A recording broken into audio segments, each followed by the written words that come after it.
Binlerce kişi Saraybosna'da şehit olan İstanbullu bir genç için gıyadi cenaze namazı kıldı.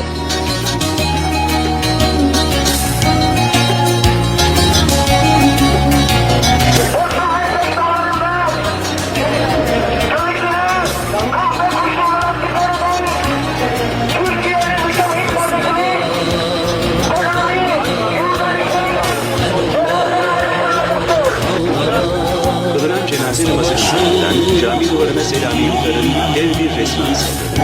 Bu sırada bir grup gösterici tekbir getirerek Amerika Birleşik Devletleri ile Birleşmiş Milletler'e ait bayrakları yaktı.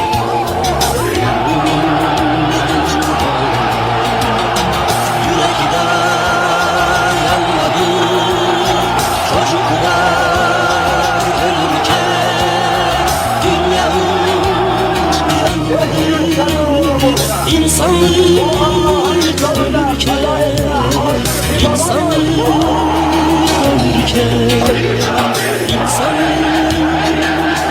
ölürken. Ey şehit, ey şehit, ey şehit, Selami, Bosna'da bir şehit, Selami.